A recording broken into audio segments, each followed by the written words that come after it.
ஈசாக்கு என்கிற ஒரு தேவ மனுஷன் வந்து என்ன பண்றான்னா, அவனுக்கு வந்து ஒரு பெரிய போராட்டமான ஒரு காலம். அப்படின்னா தன்னுடைய வாழ்க்கையிலே தான் உருவாக்கின, தான் வேலை செய்த தன்னுடைய வேலைக்காரர்களை வைத்து மிக பாடுபட்டு உருவாக்கின ஒரு ஆசீர்வாதம் இப்ப அவனை விட்டு கடந்து போகுது. எப்படியாவது அந்த காரியத்தை அவன் பெற்றுக்கொள்ளணும். இதை பெற்றுக்கொள்றதற்கு இந்த ஈசாக்கு போராடியே ஆகணும். ஆனா வேதம் சொல்லுது, இந்த ஈசாக்கு என்ன பண்ணல அப்படின்னு சொன்னா, தனக்கு தான் செய்த தன்னுடைய வேலைக்காரர்கள் வெட்டின தனக்கு நஷ்டம் என்று தெரிந்ததற்கு பிறகு கூட அவன் போராடவே இல்லை. ஏன் அவன் போராடலைன்னா, ஒரு தேவனுடைய பிள்ளையினுடைய போராட்டம் இந்த 3 அடிப்படையிலே கடந்து வரணும்.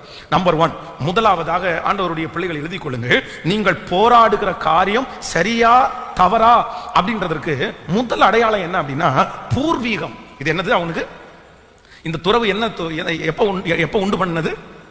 வேதம் சொல்லுகிறது, அவனுடைய தகப்பனார் தோண்டின துறவு. அவங்க அப்பாவுடைய தன்னுடைய சொந்தம், தன்னுடைய இரத்த சம்பந்தமான உறவுடையது, தன்னுடைய தகப்பனார் தனக்கு சேர்த்து வைத்த ஒன்று. கவனிங்க, சிலர் வந்து எதுல ரொம்ப போராடுவாங்க அப்படின்னு சொன்னா, இந்த குடும்ப சொத்து இருக்கு பாருங்களேன். இந்த குடும்ப சொத்து அப்பா கொடுத்தது. இந்த ஆண்டவருடைய பிள்ளைகளுக்கு நிறைய பேருக்கு இந்த சென்டிமெண்ட் நிறைய இருக்கும். எது சொல்லுங்களேன்? அப்படின்னா எங்க அப்பாவுடைய பொருளை நான் என்ன பண்ணிடக்கூடாது, கொடுத்துடக்கூடாது. எங்க அம்மாவுடைய பொருளை நான் கொடுத்துடக்கூடாது.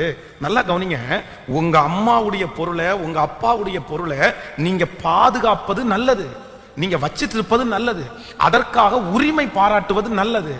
ஆனால் சில நேரங்களிலே ஆண்டவருடைய பிள்ளைங்க அந்த இடத்துல என்ன பண்ணிடணும் அப்படின்னு சொன்னா, நீங்க விட்டு கொடுக்க வேண்டியது முதல்ல எங்க தெரியுமா? இந்த பூர்வீகம், இல்லைன்னா என்னுடைய முன்னோர்களுடையது, என்னுடைய பரம்பரை உடையது. இதை நான் விட்டு கொடுக்கவே மாட்டேன்.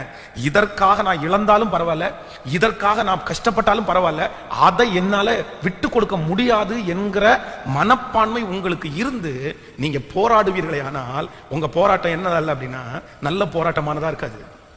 ஆமென்.